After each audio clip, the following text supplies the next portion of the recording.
So, if you don't know, Ja Morant was recently seen on Instagram Live with a gun. Now, what is the obsession, ladies and gentlemen, with Ja Morant trying to be a gangster? Well, we've got two things going on here that I don't think anybody has touched on, but we're going to touch on it here at the locker room, ladies and gentlemen. What's going on, in my opinion, is a lot of these NBA players nowadays, they idolize rap music, right? They want to live the rapper lifestyle. I remember Drake back in the day, he had a line where he said, "I swear sports and music is so synonymous because we want to be them and they want to be us."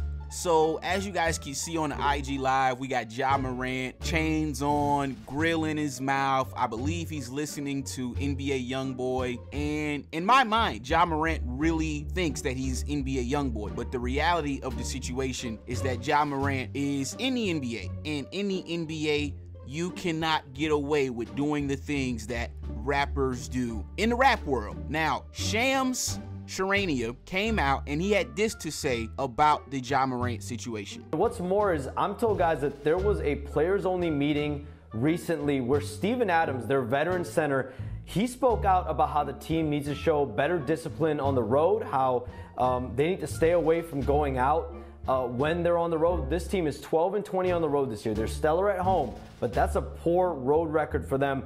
And I'm told those in the room, when Steven Adams spoke out, they knew exactly who he was directing this to. It was no one other than Ja Morant. And so clearly Ja Morant still went out in the early hours of Saturday. That video was posted with the gun, and there's questions. Was the gun his? Did he have a license? Was he traveling with the gun? Where did the gun come from? Was it a friend's? How many other weapons were there?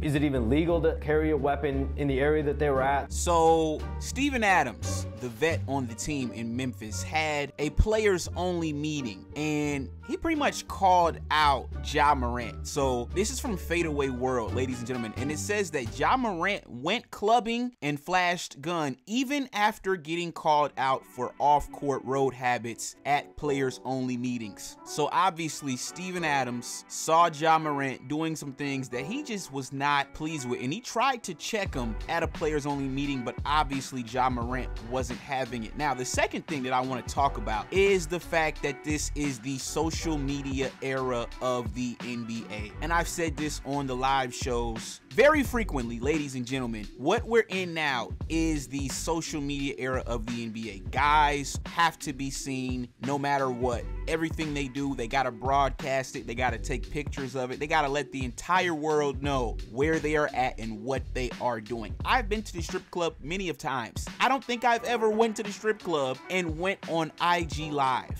I don't understand the mentality of these dudes nowadays, but that is the era that we're in. Nowadays, the dudes are out here seeking more attention than the women are. It's completely crazy out here these days, ladies and gentlemen. Now, Shannon Sharpe, man, as you all know, him and Ja Morant got into it a few weeks back, but they were able to, I guess, mend fences. Now, Shannon Sharpe went on Undisputed, and this is what he had to say about the Ja Morant situation. It probably took something like this, Jan, Skip, in order for Ja to realize the error of his ways.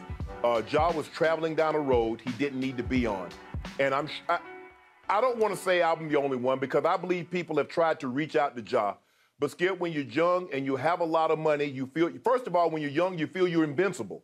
Now, just imagine you're young and you have a $200 million contract from the Grizzlies, you have a signature shoe from Nike, and you're one of the major faces of Powerade. Now you really think you are invincible. And so he was traveling on a road he didn't need to be on. And I hate that it had to take something like this for him to become very self-reflective. Skip, the NBA is not done with this. This is what we know. Skip, you remember in 2009, Gilbert Arenas did what he did? He brought firearms to the facility. Now, I'm not sure it works like this, but I think it does. In the NFL, you cannot have a firearm on NFL premises, which means training facilities, which means the stadium. I believe it is the exact same way with the NBA. You cannot have a firearm on the premises, training facility, the arena. He had to have taken that gun on the plane from Memphis to Denver. He had to have taken that gun in the arena or how else would he have gotten that gun and to do what he did on IG Live? Gilbert Arenas was suspended, if I'm not mistaken. I think it happened like mid-December. He missed the rest of the season.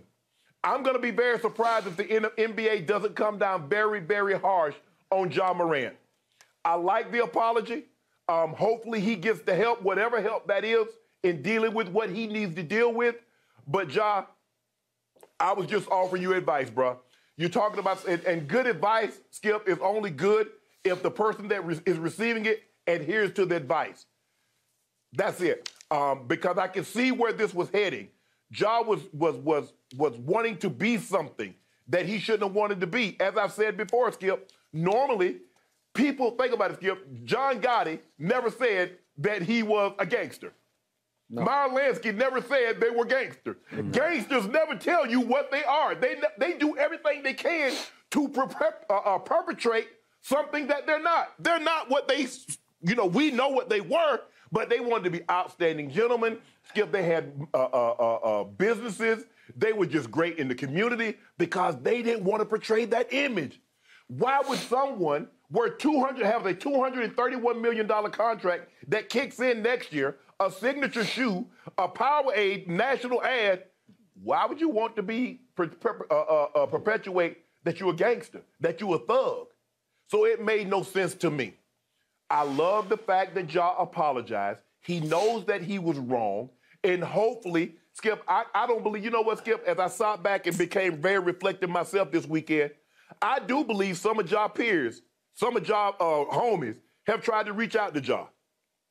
But when you're young and you got a lot of money, you're not willing to listen to anybody. And Skip, you remember I told you on Friday, the dynamic changes once the child becomes the breadwinner. Skip, I don't know how it is in your community, but let me talk to you about how it was a little bit in my community. And not all, but a lot of times. Whoever's making the money makes the decisions. My grandfather used to tell my uncles and aunts, if you don't like it, hell, I pay the bills here. I put food on the table. You leave. Now the child becomes the breadwinner. Now the child says what, Skip? How do you tell someone that's providing? How could you tell your parents? And now you shouldn't talk to your parents anyway, but how do you tell a parent that you're paying all the bills? I pay your bills. I pay your bills. I bought this car. I bought that car. So the dynamic changed in the relationship. Hopefully his dad, Morant, sits him down and says, Ja, bro, hey, check this out. You're moving in a way that's not conducive for long term. You got an opportunity to be special. You have an opportunity to be one of the faces, if not the face of the NBA. But you got to be squeaky clean. You got to change the way you're doing business. You got to move differently. And a lot of the guys that you associate yourself with, it's time to let them start falling off like leaves come fall. Ja, congratulations, bro. I'm sorry that it took something like this, but I'm glad it didn't go even further and it took something tragic or catastrophic for you to realize the error of your ways. So you guys just heard what Shannon Sharpe had to say, and I agree with him 1000%. I don't think I've seen anything like this so far in this new era that we're in, man. Ja, listen, this guy is headed down a path. He might not return to the NBA. We're gonna wait and see what happens. I know when Gilbert Arenas got caught with guns, that was pretty much the end of his career. I don't know if I see them ending Ja Morant's career over this situation, but it could happen. So yes, man, I want to get you guys' thoughts in the comment section down below. What do you think about this entire situation? And yes, man, I'm just really glad that I am not on this level. I can go to the strip club.